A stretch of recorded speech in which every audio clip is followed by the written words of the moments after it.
कि ये जो कुछ भी है ये हमारी माटी का है और हमारा कतरा कतरा और एक एक बूंद खून का जो है वो हमारी माटी, हमारे राष्ट्र और हमारे देश के लिए है। ऐसी सोच रखना और सुबह से अपने सिर के ऊपर वो बात लेके चलना कि चाहे कुछ भी हो जाए, आज फिर हमें इस देश के लिए लड़ना है, इस देश के लिए मरना है। ऐसी सोच के साथ ये परिवार हमारा आगे बढ़ा। परिवार आगे बढ़ के आने वाले समय में जब आजादी के बाद भी हमारे प्रदेश की सेवा करना हो, हमारे क्षेत्र की सेवा करने की बात हो, तो सबने, पूरे परिवार ने खूब सेवा की और बड़ी ईमानदारी से सेवा की। आज का दौर बदल गया है, आज की राजनीति बदल गई है, आज की सोच बदल गई है। हम लोग आज के दौर के जो राजनीतिक लोग हैं, हमारे अंदर उतनी स्पष्टता नहीं है, हम लोगों के अंदर उतनी स्वच्छता नहीं है, हम लोग उतने साफ सुथरे नहीं हैं। जो दौर पहले होता था वो दौर बहुत अलग था, वो लोग अलग थे, उनकी सोच अलग थी, उनका खान पान बहुत अलग था। अब वो बात हम लोग कितनी भी क्षमता बढ़ा लें पर वो बात आ नहीं सकती। बाबूजी आप लोग जैसा तो हम लोग कभी अब जीवन में बन ही नहीं सकते। वो हवा पानी खत्म हो गई। उस समय की जो हवा पानी होती थी, ईमानदारी और कर्मठता की और समर्पण की, वो बात अब रह नहीं गई है। हम लोग अपने तरीके से बहुत अच्छा प्रयास करते हैं, बहुत अच्छा रहने की कोशिश करते हैं, पर जब हवा पानी बदल जाती है तो उस बदले हुए हवा पानी में लोग चलते हैं। उस दौर के लोग ठाकुर रुद्र प्रताप सिंह जी और पूरे नीचे की पीढ़ियों को, आप सबको, पूरे परिवार को मैं इस देश के लिए, इस क्षेत्र के लिए अपने समर्पण भाव से, बहुत ही ईमानदारी से जो आप लोगों ने काम किया, उसके लिए मैं यहां से आप सबको बहुत बहुत प्रणाम करता हूं और नमन करता हूं।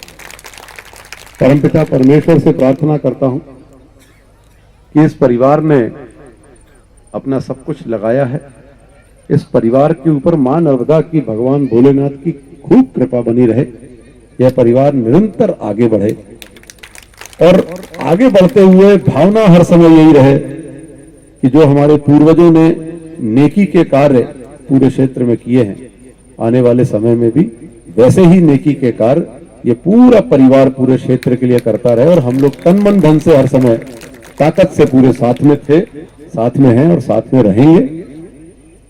जबलपुर का परिवार और मानेगांव बिछिया का परिवार एक है, एक दूसरे के सुख दुख के हम साथी हैं।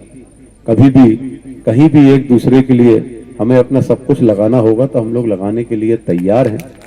और सिर्फ जबलपुर ही नहीं, जबलपुर का सेवक बना हूं वो एक बात है, पर अगर यहां भी कभी अगर आवश्यकता होगी मानेगांव में और बिछिया में और नरसिंहपुर में और गोटे गांव में, तो आप लोग याद करिएगा, मैं आपके लिए यहां भी पूरी ताकत से उपस्थित रहूंगा।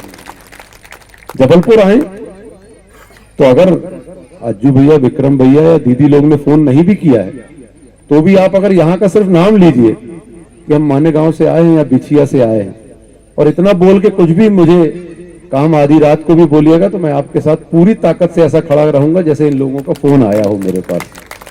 आप सबको आज के इस आयोजन की पूरी समिति को, परिवार के साथ बधाई दूंगा, क्योंकि हमारे पूर्वजों को किए हुए कार्यों को समय समय पर नई पीढ़ी के सामने लाना और उनको उस बात को दोहराकर बताना कि वो क्या लोग होते थे और क्या अब लोग हैं, क्या परिवर्तन है और कैसे हमको चीजों को ठीक करना है। जो विकास की बात होती, समग्र विकास में चरित्र निर्माण बहुत बड़ी चीज होती है। हम सिर्फ रोड, सड़क, नाली और फ्लाईओवर, स्टेडियम को विकास मानते हैं, विकास वो नहीं होता। विकास आज के दौर का, क्या हम संस्कारवान हैं कि नहीं है, हमारी सनातनी प्रक्रिया, धर्म हमारा हम लेके चल रहे हैं कि नहीं चल रहे हैं, हम धार्मिक हैं कि नहीं है, ये बहुत सारी बातें होती है। हम अपने पूर्वजों को कितना सम्मान कर रहे हैं, वो बहुत महत्वपूर्ण बात होती है। अज्जू भैया, विक्रम भैया, दीदी, आपको इस आयोजन की बहुत बहुत बहुत मैं बधाई देता हूं। एक बार दीदी चाहूंगा आप मंच पे आ जाइए। और बाबूजी के संरक्षण में ये जो कार्यक्रम हो रहा है, ये मैं ऐसा चाहता हूं कि कैसी भी परिस्थितियां हो दीदी, कुछ भी हो, एक संकल्प जरूर लीजिए कि हम लोग आज के दिन का कार्यक्रम आजीवन हर वर्ष करेंगे, चाहे कुछ भी हो जाए।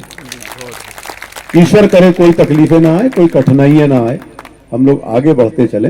और आज का कार्यक्रम मैं भी आपसे कहता हूं कि आज के दिन में दुनिया में कहीं भी रहूंगा तो मैं सब छोड़कर आज के दिन जरूर से मानेगांव में हर बार उपस्थित रहूंगा।